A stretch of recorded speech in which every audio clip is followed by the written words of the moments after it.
Hola gente, ¿qué tal? ¿Cómo están? Bienvenidos una vez más al canal de Filosofía en Marcha y en esta ocasión vamos a continuar con el doctor Ricardo Podersin y el análisis de este texto, El final de la filosofía y la tarea del pensar de Martin Heidegger. Antes de comenzar, te pregunto, Ricardo, ¿cómo estás? ¿Cómo andas, Lucas? Bien, bien, acá intentando pensar este texto a su vez, que es siempre un desafío, ¿no? Por más que uno lo haya leído tantas veces, cada relectura es una interpretación diferente o surgen cosas nuevas. Sí, sí, realmente, bueno, es la magia de estos autores que hacen de sus textos que sea algo inagotable. Siempre que uno vuelve a ellos, encuentra algo novedoso, algo distinto, lo remite siempre hacia nuevos caminos. Bien, antes de comenzar, vamos a seguir obviamente con la misma dinámica del video anterior. Vamos a ir leyendo el texto y comentando ir realizando distintos aportes, pero lo que quería comentar era que en la primera parte, el primer análisis que hicimos de este texto, hemos tenido, por suerte, muchos comentarios, muchas sugerencias también, y nos gustaría con Ricardo poder tomar todas las preguntas, consultas, dudas, objeciones y demás tanto de la primera parte del video que hicimos como de esta segunda parte y poder realizar un tercer video más adelante, recapitulando todos esos comentarios que han dejado, que van a dejar, espero también en esta ocasión, y después, obviamente, poder conversar con ustedes, respondiendo algunas dudas y también acentuando algunos puntos de discusión. Así que sin más, en esta segunda parte nos vamos a centrar en la pregunta de Heidegger, que dice, ¿qué tarea le queda todavía reservada al pensar al final de la filosofía? ¿Qué tarea le queda todavía reservada al pensar al final de la filosofía?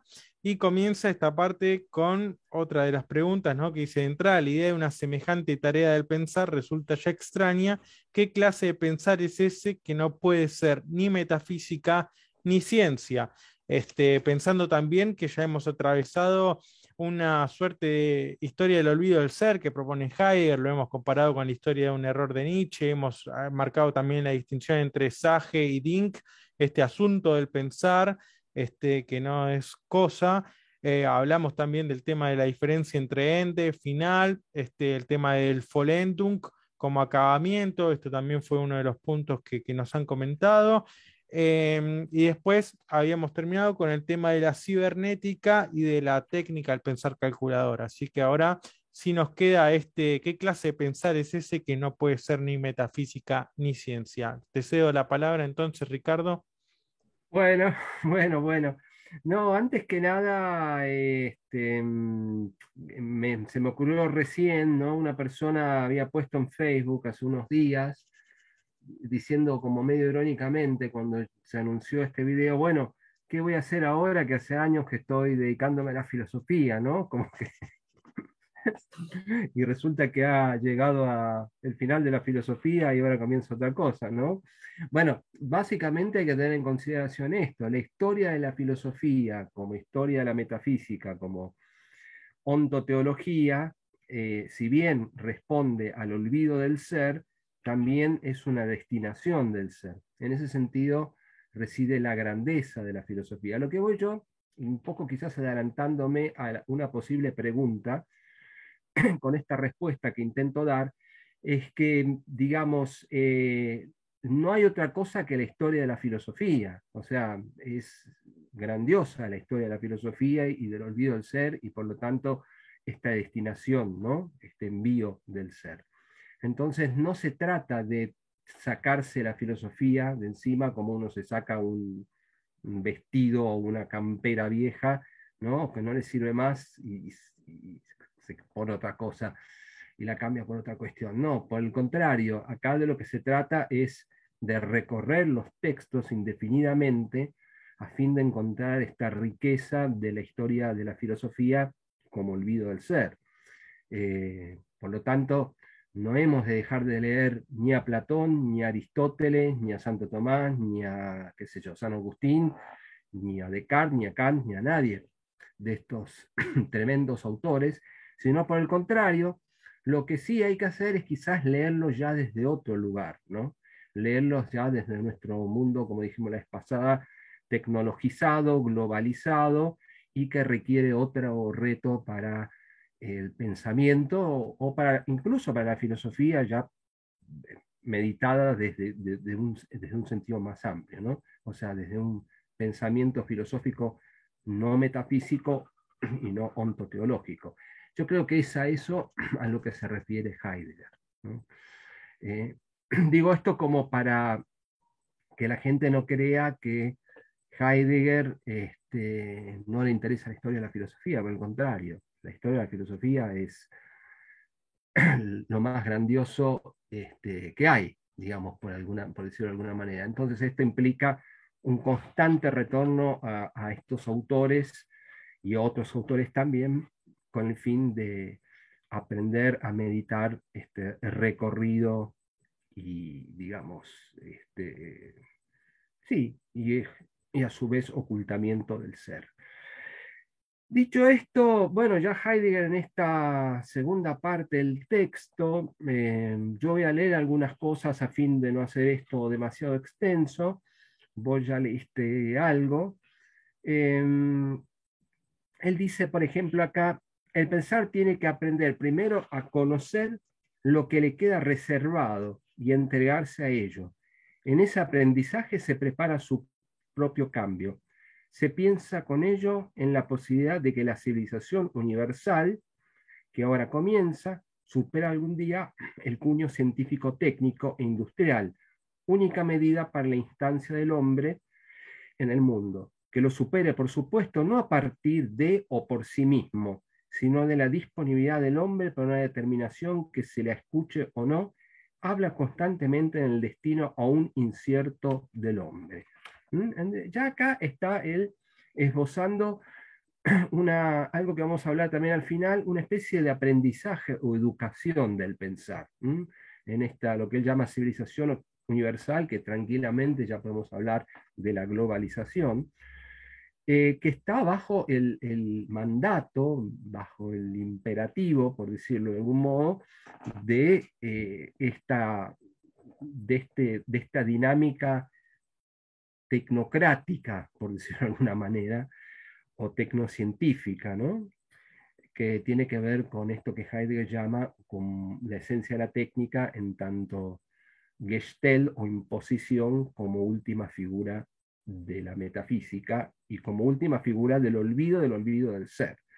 Entonces, me parece muy interesante que él aún en este pleno olvido del ser, donde digamos, se juega el sentido de la existencia humana, ¿no? Porque esto no es un pensamiento abstracto, sino muy por el contrario, esto es un pensamiento muy concreto, donde están en juego las personas, las comunidades, los pueblos, las culturas. Aún en esta dinámica tecnocrática unidimensional, existe, se da, mejor dicho, la posibilidad de un giro, de un cambio, de algo que nos está de alguna manera hablando, ¿no? Y que remite a un destino, dice Heidegger, hay que pensar el tema destino como Geschick, ¿no? Que tiene que ver como Schicksal, que tiene que ver con el Geschick, con el envío, hay un juego de palabras, ¿no? Es decir, hay ahí algo que, un destino, un envío, que aún es incierto del hombre, ¿no? Pero que está ahí.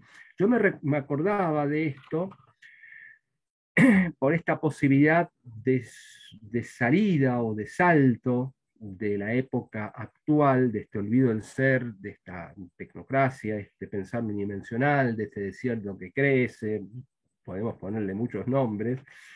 Lo que dice Heidegger en La pregunta por la técnica, este texto de 1953, él ahí dice, la pregunta por la técnica es la pregunta por la constelación en la que acontece desocultamiento y ocultamiento, en la que acontece apropiadoramente lo esente de la verdad. Sin embargo, ¿qué nos ayuda la mirada a la constelación de la verdad? Miramos el peligro y vimos el crecimiento de lo salvador. Con esto no estamos ya salvados, pero estamos reclamados a esperar en la creciente luz de lo salvador. ¿Cómo puede acontecer esto? Aquí y ahora en lo humilde,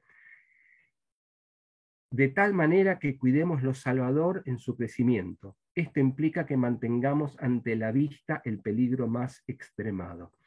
Quiero hacer una acotación. Esta traducción de Félix Duque traduce la palabra alemana gering por humilde. También se puede entender por pequeño o por insignificante, ¿no?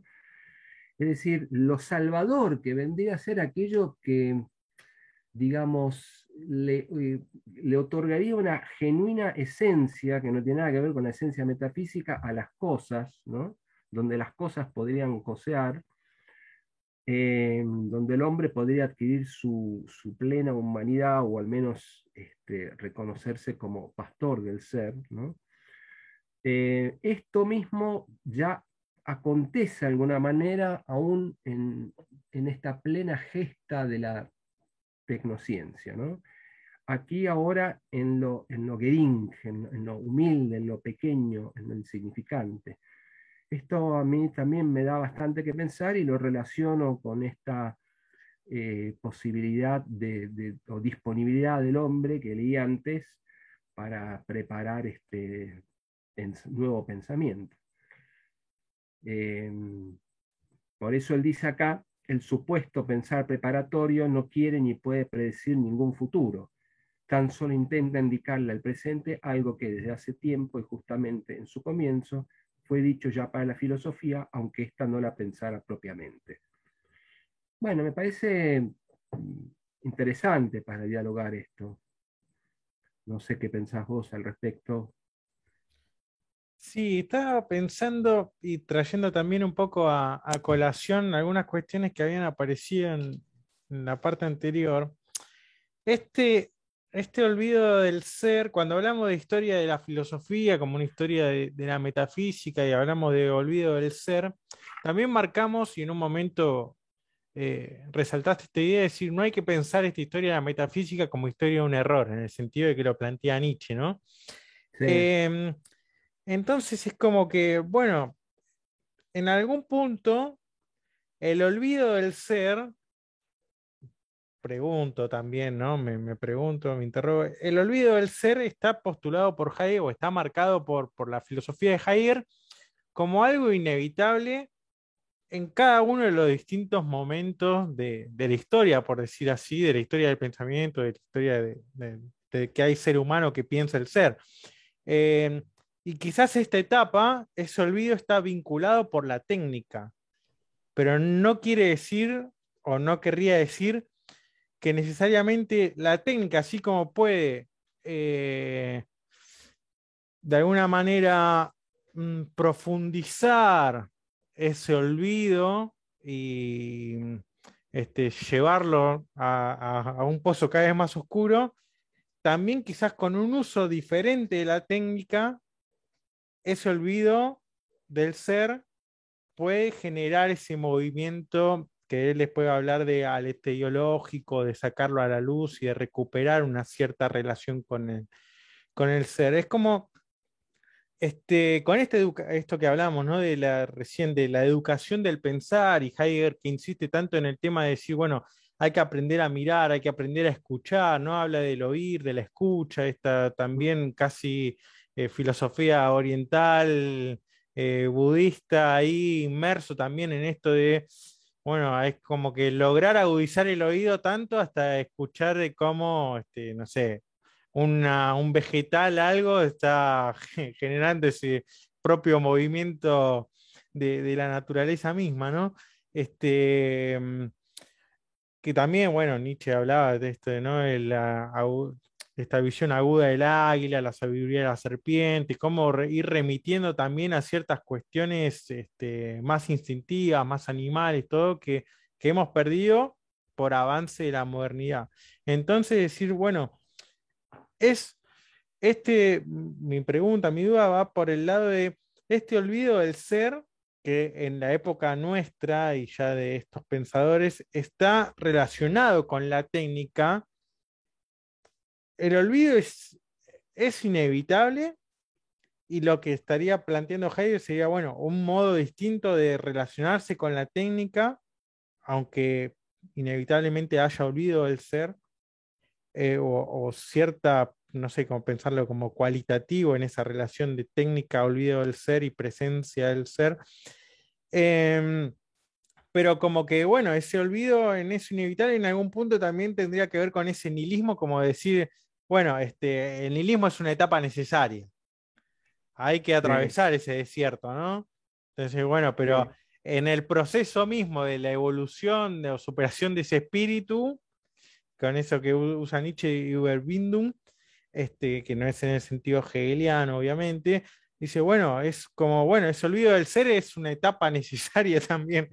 No, no sé si iría en correlación, porque bueno, avance de la técnica y nihilismo van ahí como de la mano en algún punto. Sí, hay una cosa que aclarar que el propio Heidegger después dijo en alguna entrevista que le han hecho, o en algunas, que primero que él no demonizaba la técnica, ni estaba en contra de la técnica. Lo que él sí está digamos, en contra o no comparte es esta visión antropológica de la técnica. Es como si el hombre dispusiera la técnica cuando, como ya dijimos la vez pasada, el hombre pasa a ser como un dispositivo más, una disponibilidad más de todo este mecanismo, de toda esta dinámica de la técnica. Esto por un lado. Por otro lado, sí, yo creo que este olvido del olvido, porque es un olvido extremo, en la época de la técnica, ¿no? Eh, que desoculta, digamos, al ente de un modo de la provocación, es decir, que provoca la naturaleza, que provoca al hombre, es como un paso, entre comillas, necesario para un futuro advenimiento o por una época diferente.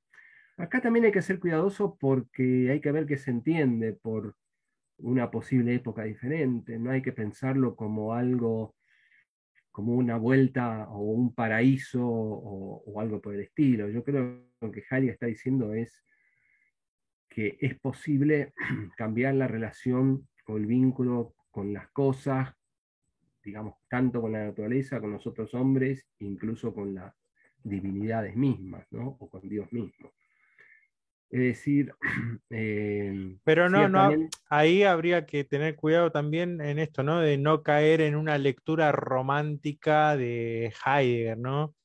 Porque bueno, ahí habría también habría que tener en cuenta esa idea del romanticismo, quizás más apegada a una visión del cristianismo también, que eso en Heidegger, si uno lee la postura después del último Dios y cuestiones que están en aportes y demás, es como que hay quizás una escritura, un estilo algo más romántico, estilístico, pero no es esa idea de escuela. no, yo pienso que no hay que pensarlo como un filósofo, como un pensador nostálgico, para nada. No, eso es peligroso, ¿no? En ese sentido yo le doy la razón a Bátimo, este, cuando se distancia de ese tipo de lectura y propone un Heidegger de izquierda. Pero bueno, eso ya daría para otro programa.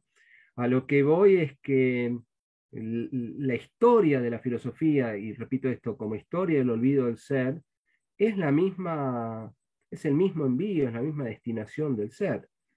Y solamente cuando el peligro extremo es avisorado o experimentado o experienciado en tanto peligro, ahí es posible el salto, ¿no?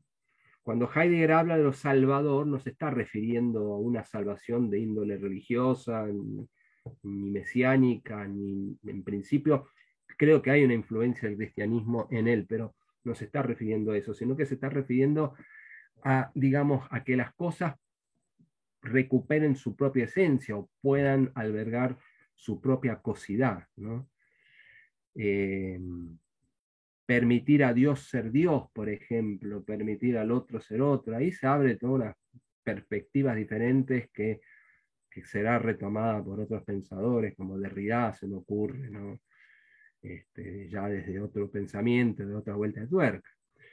Pero volviendo ya a este texto, Heidegger dice que el asunto, el pensar, esta Sage de Denkens, hace referencia a Husserl y a Hegel, pero él dice que ambos, yo no voy a leer estas partes porque sería muy largo, ambos pensadores se han quedado todavía en el marco de la subjetividad, es decir, piensan la filosofía desde la concepción del sujeto moderno.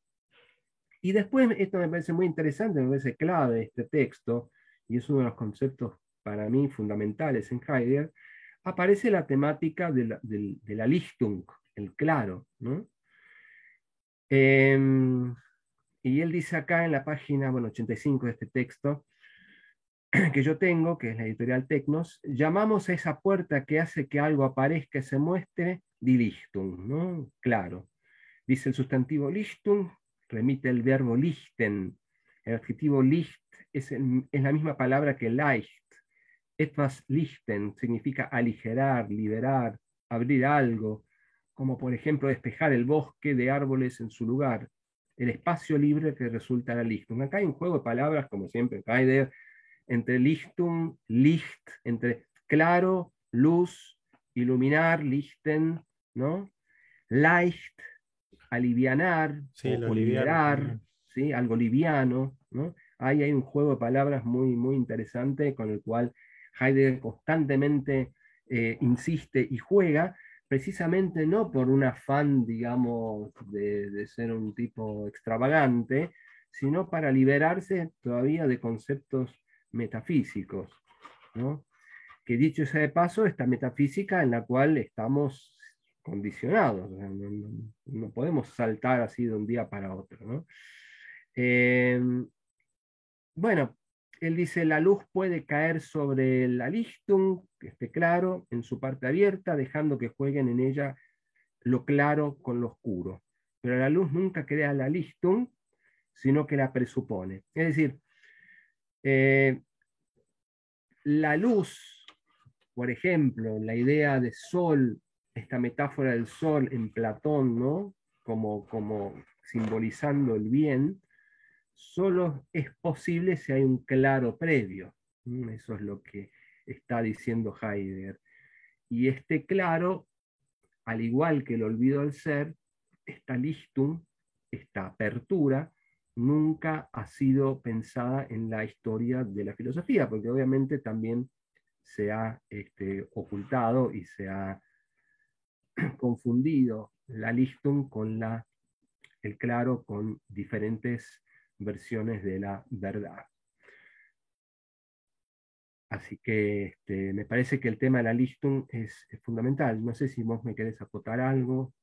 Sí, a mí cuando leí esta parte creo que es la que más me interesó del texto, por el juego que hace de palabras también, ¿no? Que bueno, él menciona también que son las formas de palabras más antiguas y que remite a Baldung y Feldung, y también justo después está el texto este de Wahrheit und Methode, el de Gadamer, Verdad y Método, que desarrolla todo el concepto de juego, el concepto de Spiel, y trae también a colación todo este tema del jugar, obviamente, y con toda esta influencia heideggeriana, y cómo el tema del bosque termina siendo central, y en algún punto también esto, ¿no? Cómo venía desarrollando, me parece interesante, justamente el juego que realiza Heidegger, en decir cómo venía desarrollando todo el tema de la técnica, de la cibernética del pensamiento calculador, y cuando va a hablar de este modo de apertura, de lo liviano, de lo ligero, de la luz, del claro,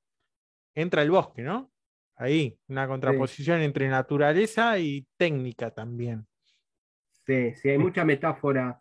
En ese sentido tiene razón Sloterdijk, ¿no? Hay mucha metáfora idílica de la selva negra, del bosque, de los campesinos, de una vida con un tiempo más, digamos, menos acelerado, más pautado, ¿no?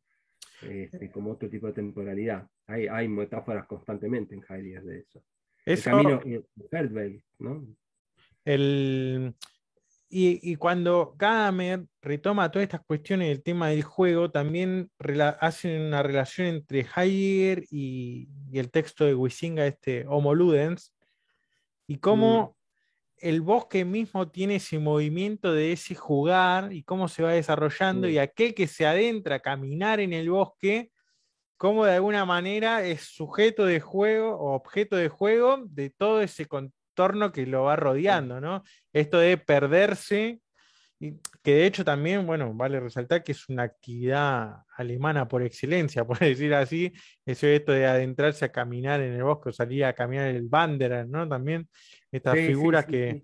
que juegan con las luces, pero también donde hay luces están las sombras, ¿no? Acá este juego es como que no, no tiene lugar, me parece, en el texto, pero habría que, Nietzsche juega bastante también con esas metáforas ahí, con lo del caminante y la sombra, y que justamente donde en el momento que mayor luz hay, las sombras también son más extensas, que después, bueno, el psicoanálisis y Jung va a retomar también por esa vía. Sí, me parece que el tema del juego, aunque no esté tan explícito, o al menos no en muchos textos, es fundamental, ¿no?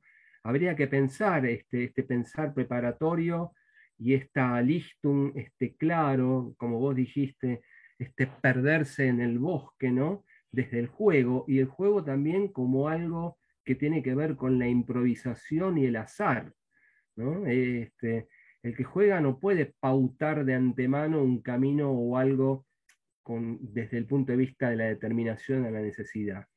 Cualquier juego que vos juegues, desde un partido de ajedrez hasta un partido de fútbol, siempre hay intervinientes del azar mismo. Entonces me parece esto del juego, no solamente aplicado al deporte, sino también a la existencia misma humana y de las cosas. Ahí se podría hacer una interesante relación incluso del azar más darwiniano, visto desde Darwin, ¿no? Quizás me voy un poco lejos, pasando por Nietzsche y llegando a Heidegger, ¿no? Como para quitarle este peso un poco escolástico que tiene, como dice Sloterdijk por momentos, el pensamiento de Heidegger, ¿no? Este, Esto Sí, del juego me parece, sí, fundamental. este, de hecho, la vez pasada también en otros programas resaltaba cómo Carlos Astrada tiene los textos del juego metafísico y del juego existencial, y cómo Ajá, retoma estas categorías y estos conceptos de Heidegger de ser en el mundo, y dice, bueno, ser en el mundo es un estar ya jugando. Y justamente decir, claro, bueno, uno se asume o no se asume en ese juego, y es estar ya jugando en el mundo, podés jugar como un jugador auténtico, como un jugador inauténtico en este modo de, también de tomar decisiones, más allá de esto que vos resaltabas, de, digamos, de las cuestiones azarosas del juego mismo, más allá de que el juego tiene que tener o ir poniendo sus propias reglas para no caer en un absurdo y ser devorado, digamos, por esta cuestión. Este, y necesita de estas reglas y demás, pero bueno, esta decisión o querer tomarse entre manos para poder ir decidiéndose.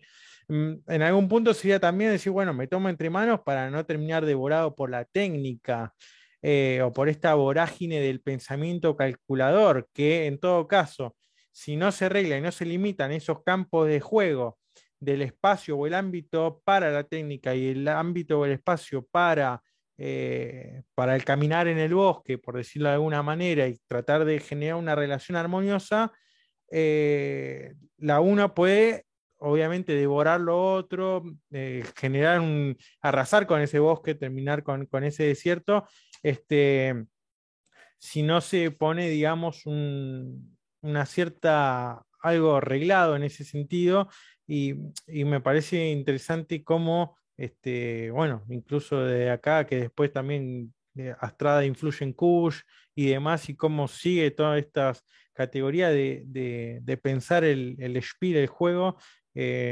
son, son bastante interesantes. A mí es un tema que me atrapa bastante. sí, sí, sí, es un tema que se podría desarrollar incluso bastante, ¿no? volviendo un poco al, pero sí, sí, me parece muy interesante. Incluso yo estaba tratando de pensar, pero bueno, ya me voy muy lejos, el juego con la cuestión del deseo, ¿no?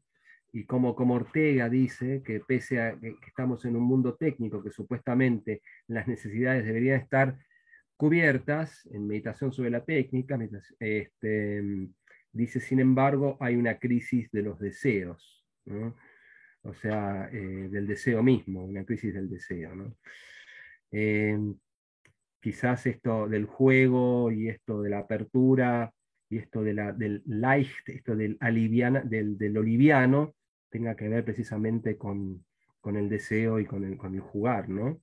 En tanto inventiva, en tanto creatividad. Pero bueno, ahí ya nos estamos yendo un poco del texto. Pero bueno, me parece que esto surge inevitablemente como pregunta. Acá a mí me interesaría leer esta parte y desarrollarla también, porque él dice, cita a Goethe, dice, anota Goethe en Máximas y Reflexiones, que nadie vaya a buscar detrás de los fenómenos, ellos mismos son la doctrina. Esto quiere decir, el fenómeno mismo nos coloca ante la tarea de aprender de él, preguntándole, es decir, de dejarnos decir algo. A mí esta reflexión de Goethe me lleva al menos a dos cuestiones, ¿no? El primero, el dejar ser, el aparecer el fenómeno, en cuanto se muestra, en cuanto aparece, sin remitirlo a un más allá, ¿no? Sin remitirlo a un fundamento externo a él mismo, ni tampoco pensarlo como el más acá, porque categorías del más allá y del más acá son todavía categorías metafísicas. Y después esto que aparece en este texto de Angelus Silesius, del poeta, que aparece en la, perdón, en la proposición del fundamento, donde se dice, la rosa es sin porqué, pero no sin fundamento. El porqué nombra el fundamento que funda siempre de tal guisa que él al mismo tiempo venga representado como fundamento. A la rosa, con todo, para ser rosa, es decir, para florecer, no le hace falta representar propiamente el fundamento de su florecer. Sin embargo, la rosa florece porque florece, no es sin fundamento. El porque nombra fundamento, pero un fundamento extraño y presumiblemente señalado. ¿Qué es lo que dice esto de que la rosa florece porque florece? El porque no apunta aquí, como ocurre habitualmente, a otra cosa aparte y lejana, a algo que no es un florecer y que debe fundamentar desde otro lugar el florecer. El porque de la sentencia remite al florecer simplemente a él mismo. El florecer es puro brote desde sí mismo, puro parecer. Es decir, esto de, en lugar de buscar el porqué, ¿no?, de las cosas, remitir al porqué. La rosa florece porque florece. Su fundamento no es algo externo a ello, sino que el florecer mismo es su fundamento. Ahí también hay un juego con la palabra Grund, ¿no? Donde Heidegger evidentemente se aleja de lo que ha sido la tradición metafísica, que siempre necesitó un determinado fundamento para justificar la existencia de las cosas. Así que me pareció muy interesante también esa frase de Goethe, ¿no? De que nadie vaya a buscar detrás de los fenómenos, ellos mismos son la doctrina. Sí, sí, sí. Que nadie vaya a buscar nada detrás de los fenómenos. Ellos mismos son la doctrina. Sí, bueno, incluso ya como viene esto a colación del tema del dictum, este, y después, bueno, también, cómo va a seguir y continuar relacionando Heidegger tiene estabilidad, ¿no? Obviamente, porque ya venía en esto que pasamos antes de antemano con el tema de la subjetividad, como en pocas párrafos y palabras te va haciendo recorrido, no sé, de Descartes hasta pasa por Hegel, llega hasta Husserl, y acá también, cómo te remite este juego de la Lichtung a las máximas y reflexiones que trae de Goethe, y después, bueno, que aparece más adelante el tema del texto de Parménides. Sí, sí, sí, sí, sí. Acá lo tenía. No, yo estaba pensando esto, ¿no? Sobre la frase de Goethe. En el fondo, lo que se trata es de dejar que las cosas sean cosas, o sea, el dejar cosear a las cosas. Fundamentalmente eso. ¿No? En el mundo, digamos, de la época metafísica, siempre la cosa tuvo que tener un referente o un fundamento fuera de ella.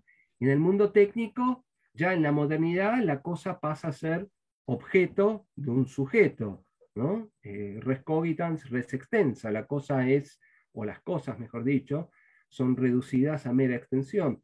Y ya en la época técnica ni siquiera son extensión, no hay una relación sujeto-objeto, sino que ya todo es parte de un funcionamiento y todo se remite a meras disponibilidades, incluso lo que antes fue el sujeto humano y los objetos. Es decir, en ningún momento, así como la Lichtung, es decir, claro, fue olvidado y sin embargo estaba siempre presente en la historia de la filosofía, tampoco las cosas pudieron cosear, ¿no? Por decirlo de alguna manera. Eh, y bueno, esto yo creo que es el gran desafío, ¿no? Que trae Heidegger. Cómo pensar, digamos, cómo pensar de una manera diferente como lo ha sido la metafísica. Por eso él dice acá, todo pensar bajo la forma de la filosofía que expresamente o no sigue la llamada a la cosa misma, se confía, que a la cosa misma sería die Sache selbst, se confía ya en su marcha, con su método, a la libertad de la Lichtung. Sin embargo, la filosofía no sabe nada de la Lichtung. Quiero decir esto, ¿no? Con el olvido del ser, son muchas las cuestiones que acá entran en juego, el claro, las cosas, Dios mismo termina siendo un ídolo convertido, ¿no? Este, en algo ontoteológico, es un Dios, el Dios de la metafísica es algo que dice Heidegger en otro texto al que no se le puede rezar y ni hacer sacrificios, uno no puede, es un Dios completamente abstracto y termina siendo un ídolo, ¿no? Entonces, a lo que voy yo es que son muchas las cuestiones que acá entran en juego y que se pueden recuperar con este pensar preparatorio. Bueno, y volviendo, no sé si me querés decir algo. Ah, volviendo a lo de Platón, perdón, lo de Parménides, él dice que sí, que dice, no obstante, la listum imperante en el ser y la presencia sigue sin pensarse en la filosofía, aun cuando se hablara de ella en sus comienzos. Y acá sí remite a Parménides. Yo no sé qué tal buena sea la traducción, la voy a leer. Habría que leerla en realidad en griego y tener alguien que sea bilingüe en ese sentido, griego antiguo y castellano. Pero bueno, la traducción dice acá, pero tú tienes que conocer todo, tanto del no ocultamiento, del bien redondeado corazón que no tiembla, como de la opinión de los mortales a la que falta el poder confiar en lo no oculto. Y dice Heidegger, acá se nombra a la aletheia, el no ocultamiento, que podemos también traducir como desocultamiento, me gusta más, se llama la bien redondeada porque está trazada la pura esfericidad del círculo en la que el principio y fin son la misma en todas partes. Este es la Lichtung de lo abierto. Preguntamos, dice Heidegger, ¿apertura para qué? Ya hemos visto que el camino del pensar, tanto especulativo como intuitivo, necesita de una Lichtung, de un claro, capaz de ser atravesada. Y en ella reside también la posibilidad del aparecer, es decir, la posibilidad de estar presente de la presencia. Eh,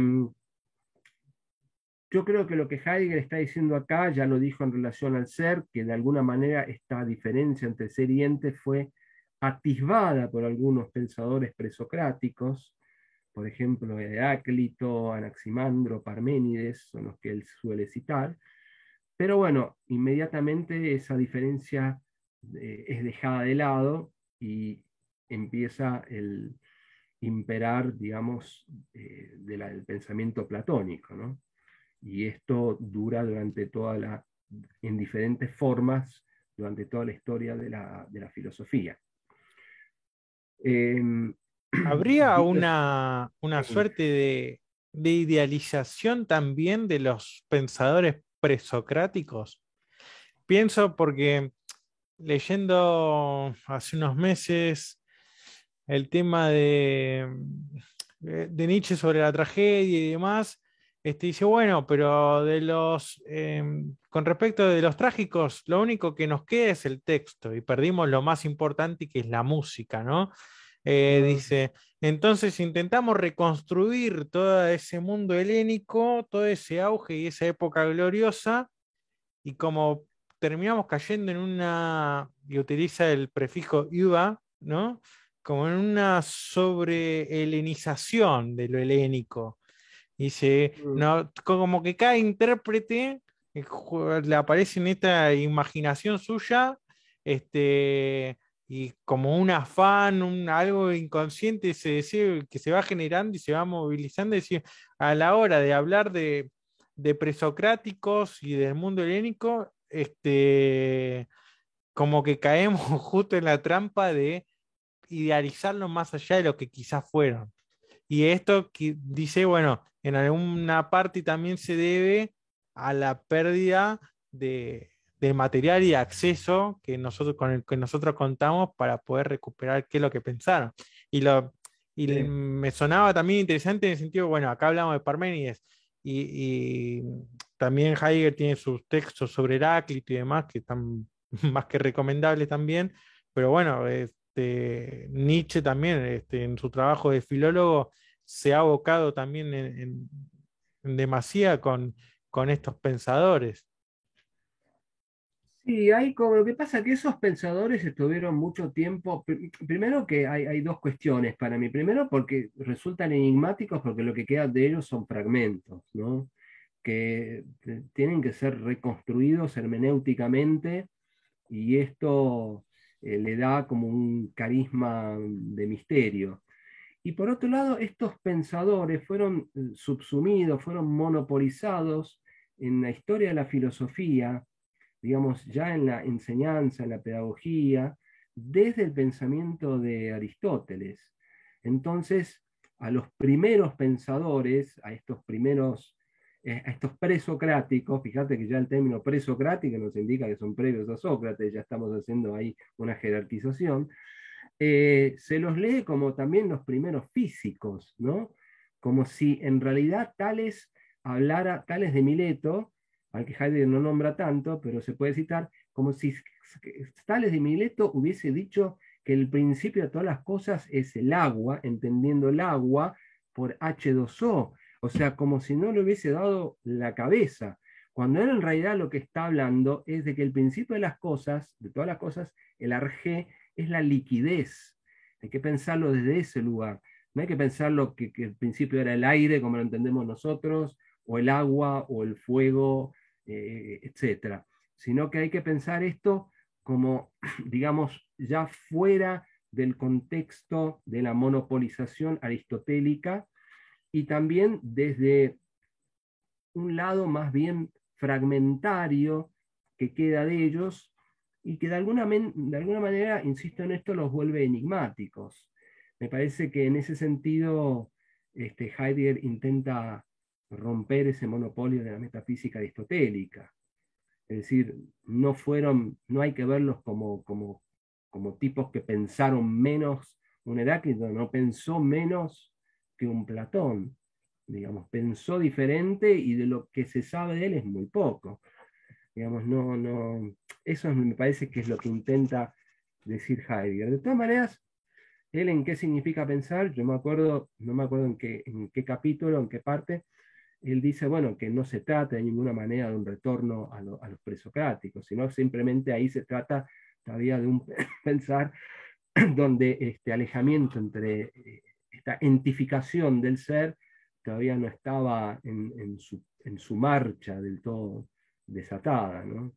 Sí, Eh, de hecho es como que, bueno, ese intento de conexión en todo caso sería que el modo de pensar inaugural, por decirlo de alguna manera, de Parménides, Heráclito, Tales, etcétera, es decir, no estaría contaminado por este pensamiento, por la inauguración del otro pensar, que sería ese técnico moderno. Entonces, un modo de escapar sería recuperar aquel otro comienzo del pensar. Que lo que sirviéndose de esas herramientas presocráticas, por denominarla de alguna manera, más la contaminación que uno tiene del pensamiento calculador, tecnificado y la técnica moderna que en la que uno con la que uno convive, tratar de generar las bases para otro modo de pensar, que quizás es la Sí, tarea que propone Heidegger en algún punto. sí, sí, sí, sí, sí. Yo creo que es así. Volviendo un poquito al tema clave acá, que es el claro, la Lichtung, eh, digamos, hay que pensarla, se podría pensarla kantianamente, ¿no? Yo anoté acá como la condición de posibilidad para la aparición de los entes. En este caso, la Lichtung puede ser también asimilada con el mundo, con el Welt, ¿no? Como piensa Heidegger, el mundo, o los diversos mundos que se destinan, se donan epocalmente. Es decir, la Lichtung, en tanto lo abierto, por un lado, tendría a ser algo así como el ser, ¿no? Del ente, y por otro lado también como el mundo. Acá hay una interrelación bastante interesante, ¿no? Que ya aparece el tema del claro ¿cómo se llama? En Cartas sobre el Humanismo. Y acá, bueno, voy a leer un poquito más. Es cierto que se nombra a la aletheia al comienzo de la filosofía, pero no se la ha pensado después propiamente como tal, pues la cosa, yaje, asunto de la filosofía como metafísica, consiste ya desde Aristóteles en pensar ontoteológicamente el ente como tal. Nuevamente esta crítica a la ontoteología, ¿no? Eh, no sé si me querés acotar algo o No, no, sigo continuamos leyendo. un poco más así. Sí, para ir ya casi terminando, porque no queda tanto. Dice, en realidad sí, pero creo que vamos a las partes más destacadas. Él dice, ya es hora de preguntar por qué no se traduce aquí aletheia con el nombre corriente con la palabra verdad. La respuesta será, dice Heidegger, en la medida en que se entienda verdad, entre comillas, en el sentido natural, tradicional, como la concordancia, adecuación, comprobada ónticamente entre el conocimiento y el ente, y en la medida en que se le interprete también como la certeza del saber sobre el ser, la aletheia, el desocultamiento como lichtung, no podrá ser equiparada a la verdad. La aletheia, el desocultamiento pensado como lichtung, es más bien lo único que permite la posibilidad de la verdad. Es decir, la verdad ha sido pensada en la historia de la filosofía, creo que esto ya lo dije, pero lo vuelvo a decir a partir de esta cita de Heidegger, de diferentes maneras, ¿no? Como adecuación, como rectitud, como certeza, etcétera. Pero ninguna de estas definiciones de verdad, digamos, responden o se corresponden a lo que es la Lichtung. Más bien, la Lichtung es la condición de posibilidad para que se piensen estas verdades, ¿no? Para que pueda ser pensada la verdad de diferentes maneras. Pero la Lichtung es previa a esta definición de verdad o estas definiciones de verdad, ¿no? Por eso me parece a mí interesante en un sentido amplio, se puede afirmar un adiós a la verdad, ¿no? Como se titula el libro de Gianni Battimo, porque dicha verdad es considerada metafísicamente. Por eso la aletheia o listum no solamente no puede ser equiparada a la verdad, sino que ha de ser pensada como la condición de posibilidad de las diversas verdades, como hemos dicho, ¿no? En fin, acá también hay un juego muy interesante entre la cuestión de la Lichtung, la verdad, cómo la Lichtung, claro, es previo, cómo la Lichtung es la condición de posibilidad de la aparición de las cosas, y cómo es algo que no solamente, y así acá sí ya voy terminando un poquito, eh, la Lichtung no es solamente mera Lichtung de la presencia, sino también Lichtung de la presencia que se oculta, del refugio que se oculta, dice Heidegger. Es decir, la Lichtung de la presencia que se oculta significaría que el ente mismo en su ser se manifiesta ocultándose. Esto es interesante porque la Lichtung es la condición de posibilidad de la aparición de las cosas, pero también las cosas mismas tienen como una reserva, ¿no? Como que no es posible, como pretende la técnica moderna, contemporánea, penetrar todo, ¿no? Deforestar todo, excavar todo. Este, hay una especie de pornografía latente, implícita en esta dinámica de la técnica, ¿no? Como querer llegar a todo y penetrar absolutamente todo, cuando en realidad esta Lichtung lo que muestra es el ente que se manifiesta, pero también hay la parte de ocultamiento en las cosas mismas, ¿no? Hay como una reserva inagotable, ¿no? Esto me parece también bastante seductor e interesante en su pensamiento. En fin, Sí, yo pensaba, justo me estaba remitiendo ahí al parágrafo 7 de Ser y Tiempo, cuando Heidegger desarrolla todo el tema del fenómeno, de la aparición del fenómeno y demás, cómo después da en ese giro o en ese otro modo de pensar que empieza a implementar este pensamiento de la aletheia como juego de ocultamiento y desocultamiento. Habría también ahí una conexión con el texto de 1927 bastante interesante. Y además, bueno, como hablábamos antes de la Lichtung como en esta idea de juego, y la aletheia misma es ese jugar de ocultarse y desocultarse, de ocultamiento y desocultamiento. Y al mismo tiempo, bueno, no me quiero despegar del texto para poder después darle un cierre, sí, pero no, estaba pensando en el texto de la Edades del Mundo de Schelling, todo sí, también en estos distintos modos bueno, no me sale, bueno, de las potencias y de cómo se va mostrando y manifestando el tiempo también, y que recurre a la mitología para ir sí, mostrando sí. de cómo esas distintas etapas y periodos de tiempo también, ¿no? Son este juego de que habría una unidad y que se va dando algo que se va desligando, se va mostrando, se va revelando, ¿no? Usan este término de Offenbarung, y aparece esto que se ilumina y al mismo tiempo oculta las otras partes que también se contienen, que está en este juego también de la aletheia. Sí, sí, sí, sí. Yo creo que hay una influencia bastante importante de Schelling en el pensamiento de Heidegger en ese sentido, ¿no? Que Heidegger después lo admita o no, esa es otra cuestión. Pero me parece muy interesante porque en definitiva hay que preservar cierto misterio, ¿no? O sea, la realidad es mucho más enigmática y misteriosa de lo que nosotros pensamos o de que al menos nuestra época intenta pensar. Eh, bueno, se podría hablar mucho de esto. Yo quería ir, no sé si te parece bien ir terminando con alguna cita. Sí, sí, vamos, Este, si te parece, Ricardo, vamos dándole un cierre a sí, esta sí, segunda parte y bueno, recordarle también a la gente que puede dejar los comentarios, las dudas, consultas, y si hay algún párrafo en particular, algo que quieren que retomemos también, ya vamos a abrir un espacio en otra ocasión en un tercer video, para poder recuperar todas estas cuestiones.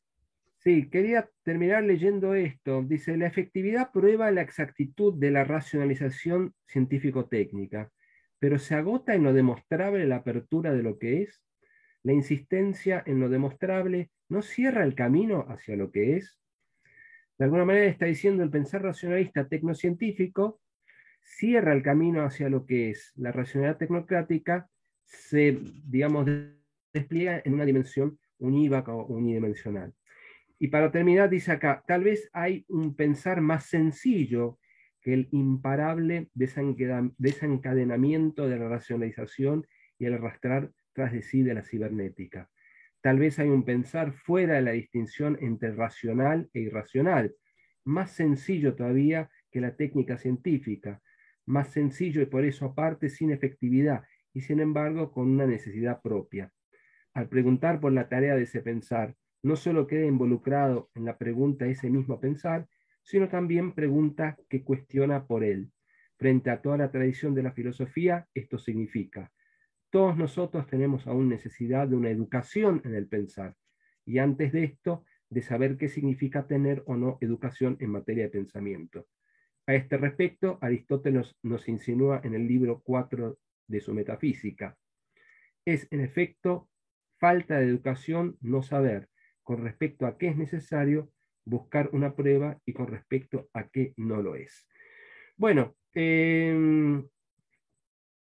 y termina diciendo Heidegger, la tarea del pensar consistiría entonces en el abandono del pensar anterior para determinar lo que es el asunto disaje del pensar. Me parece muy interesante esta mención, ¿no? De Heidegger nuevamente a un pensar, a este pensar preparatorio como un pensar, primero que no entra ya dentro de las categorías metafísicas de lo racional ni de lo irracional, y también que es más sencillo, ¿no? Nuevamente esta cuestión, esta alusión a lo sencillo, ¿no? A lo humilde, a lo insignificante. Y esto que es, en realidad, implica toda una educación para el pensamiento. En fin, Ricardo, de acá se podrían derivar muchísimas cosas. Creo que Ricardo, esto sí. ¿tenés idea si ahí para educación en el pensar que usa Erziehung? ¿Tenés idea la palabra alemana que utiliza ahí? Porque No, también no tengo. hay toda una discusión interesante que podría haber ahí en si es el sí, qué palabra utiliza, porque también para contraponer con esta educación o esta formación moderna que es la Bildung, ¿no? Que ya viene una fuerte crítica en la historia Mm, del siglo XX, XIX, XX, con este tipo de formación que de alguna manera justamente, ¿no? Más allá de lo sencillo, apunta a la normalidad, a la normalización, al sujeto que después, con estas ideas de sujeto sujetado, ¿no? Que aparece ya respondiendo a ciertos intereses político-educativos, ¿no? Bastante sí, interesante, donde habría una educación, si es una educación en otro sentido, porque justamente, ¿no? También en las perspectivas de Nietzsche aparece esta diferencia entre, bueno, con Bildung, pero también en el sentido de este del profesor con el maestro, y mm, que otra idea del maestro, otra concepción del maestro que es el que realmente educaría, o el que educa, y hay una crítica también a la idea de la ilustración también. sí, sí, sí, sí, sí. Yo pienso que Heidegger se separa de toda esa concepción, ¿no? Moderna, pedagógica, ¿no? Pienso que Por- acá el educar hay que pensarlo más para el lado de una cierta conducción, de un cierto camino, y de un esto cierto que vos dejar. mencionabas, ¿no? Como ya un Heidegger retirado que es un pensar más sencillo frente a un pensar que es el monstruo universitario, por decirlo de alguna manera, No, ¿no? claro, claro, claro. Bueno, por algo habíamos dicho que Heidegger no quiso esa cátedra en Berlín cuando se le ofreció, es decir, él siempre pensó desde las afueras, desde, digamos, desde la, ¿cómo se llama? Sí, desde la periferia, por Mm. decirlo de alguna manera. Ahora, para terminar, a mí me gustaría dejar una inquietud, ¿no? Que yo la tengo también y la dejo acá, la manifiesto. Yo me pregunto si este pensar preparatorio, que indudablemente es un pensar que no tiene digamos, un tiempo determinado, que es indeterminado, este, si acaso se está manifestando ya o todavía van a faltar mucho tiempo, ¿no? Para que esto se patentice de alguna manera. Y acá yo me encuentro con dos lecturas diferentes, que antes te lo había comentado, de Heidegger, ¿no? Una como que, digamos, este pensar preparatorio requería todavía mucha maduración, ¿no? Se trataría de generar como élites pensantes que requieren un tiempo de madurez o de maduración bastante prolongado, incalculable incluso. Esto por un lado nos llevaría a un Heidegger más místico quizás, no sé si esa es la palabra adecuada, y por otro lado podría pensarse este pensar este nuevo pensamiento, por decirlo de alguna manera, ya fuera de la filosofía ontoteológica y de la metafísica, como algo que de alguna manera se está dando.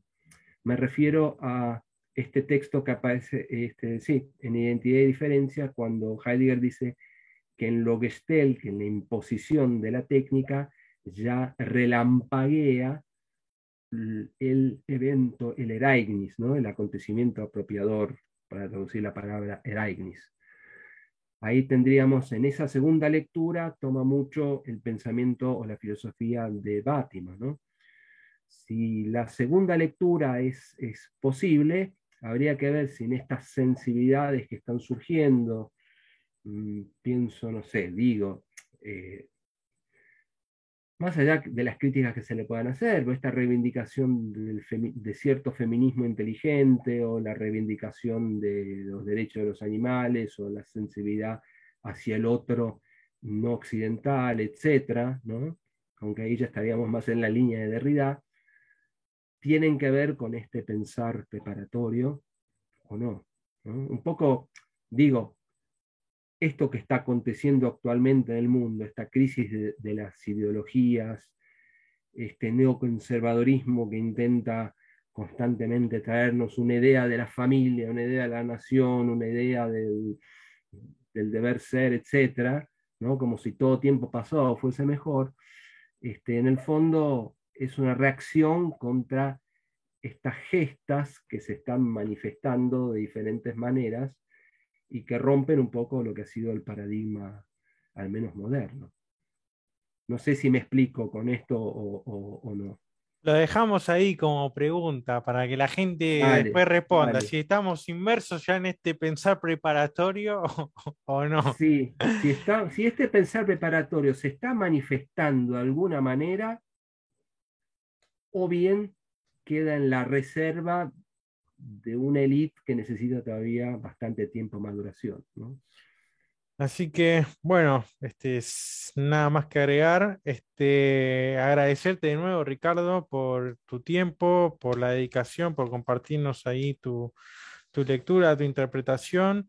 Y bueno, avisarle de nuevo a la gente que en la próxima encuentro vamos a estar recuperando ahí los comentarios, preguntas, objeciones y demás cuestiones que quieran. Sí, sí, sobre todo que se animen, bueno, ya se han animado algunos, que se animen, obviamente con respeto, ¿no? Y con altura, pero que se animen a preguntarnos con lo que respecta a este texto que hemos intentado desarrollar, que obviamente lo hemos desarrollado de una manera sintética, resumida y con una interpretación propia. Cada lectura de un texto implica una interpretación, pero digamos que se animen a preguntarnos, nosotros no somos, o al menos yo no me considero un heideggeriano, si por heideggeriano implica atenerme a su pensamiento de manera ortodoxa, pero pienso que lo que dije antes, nuestra época no es pensable sin Heidegger, ¿no? Esto implica con Heidegger y contra Heidegger si hace falta, pero no sin Heidegger. Entonces, cualquier comentario, crítica, bueno, vamos a tenerla en cuenta y vamos a intentar responderla desde nuestra posición, que también a su vez es criticable. Pero en eso consiste, creo que, el pensamiento. O sea, el pensamiento advenidero no deja de lado la conversación, como dijera Gadamer, más bien la presupone y la requiere. ¿Te Así parece que, bien así? perfecto. Nada más que agregar, Ricardo, gracias de nuevo y bueno, nos estamos tratando de ver la próxima semana ya para poder traer las dudas y consultas de la primera parte y también de la segunda en un solo video. Nos vemos entonces. Chao, muchas gracias.